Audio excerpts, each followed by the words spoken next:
Hi everyone, it's wonderful to be here. My name is Natalie Osborn and I am Vice President of Brand Marketing and Creative at SAS. Once upon a time, SAS was frequently mistaken for an airline, a shoe company, and even an NBA team. We are now one of the most widely recognized and trusted analytics partners on the planet. So how does that happen? We started investing in brand again after a 20-year hiatus, yes, 20. I'm not going to stand here today and tell you that that was a really easy path. It wasn't. Developing a long-term brand strategy, crafting emotional and human connection, and showcasing unique and fresh perspectives are all individual mountains to climb. Doing so requires a blend of inspiration, strategy, and most importantly, persuasion. Persuading not just finance, who turned out to be our biggest advocates, but also our demand marketing teams and their key clients' sales. We had to persuade our colleagues that the investment in long-term outcomes was as important as in driving leads in the short term. Sadly, I'm still persuading them on a daily basis. Our partnership with LinkedIn's B2B Institute aligned with the database approach to marketing that as an analytics company is our absolute love language. They helped us narrow down to 3 focus areas. First, reach, targeting broader, fresher audiences. Second, messaging, aligning to category entry points. Those are buying situations where your company comes to mind. And lastly, branding, ensuring that we use distinct brand assets that are recognizable and more frequently attributed to SAS. So let's spend some time here. I'm going to start with reach. The B2B Institute provided us with a crucial mental model that I'm sure many of you in the room are familiar with, the 95-5 rule. The rule states this: only 5% of your buyers are already in market. 95% of your potential buyers aren't ready to buy from you today. So we decided to look to the future, that 95%. This meant we had to take a broader approach than attempting to reach just those who are already considering our solutions. We needed to capture the vast majority who weren't considering us as well. Next, let's talk about messaging.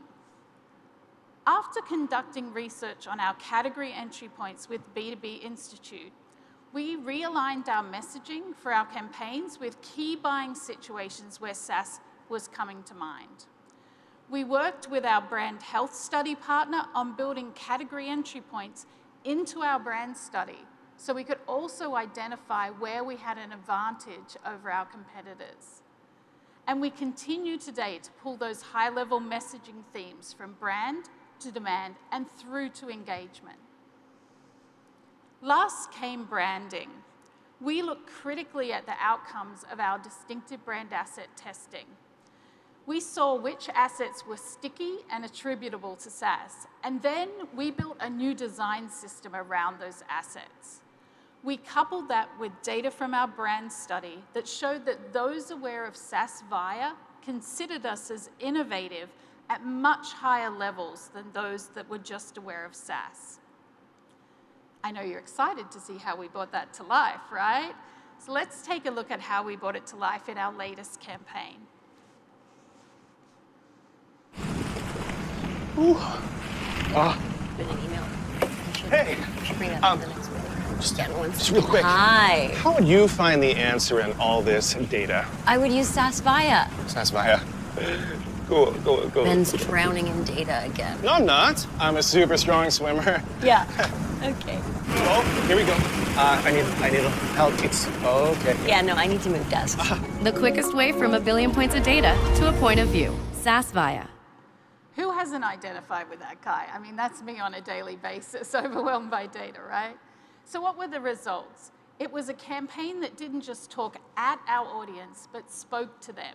We appealed to their sense of humor with simplicity and relatability.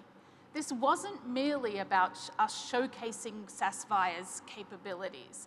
It was about driving mental availability for our brand in our target market. And when we did so, our engagement metrics on LinkedIn soared.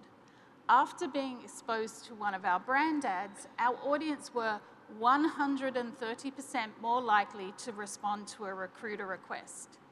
They were 6% more likely to connect with one of our sales leaders, and 35% more likely to respond to sales in mail. But perhaps the most telling metric of success was our ability to expose over 9 million new members to SaaS within 6 months. Broadening our audience didn't just scale our exposure, it amplified our voice in a crowded marketplace, re-establishing SaaS as a thought leader and a trusted advisor in the realm of data and AI. This journey to creative effectiveness has taught us invaluable lessons. That creative effectiveness in B2B is not just about pushing product. It's about crafting messages that resonate, that make people think, feel, and ultimately act. It's about building a brand that stands for not only what it sells, but how it connects to its audience on an individual human level. It's not business to business. It's human to human. So with that, I'd like to share one more ad from the campaign that we're very proud of. Let's take a look. Here he is now. Hi, I'm just trying to make sense of all this data. Just get SaaSvia. SaaSvia? Ah! No! Oh, wow. The quickest way from 1 billion points of data to a point of view. SaaSvia. Who's been on that phone call? In closing, I encourage each of you to look beyond the traditional approaches and tactics of B2B marketing. Focus on investing in your brand, harnessing the power of creativity, and remember, building brand recognition is not a sprint, it's a marathon. And it's one that can reap considerable rewards for your business, both in the immediate and in the long term. Thanks, everyone. Great to see you.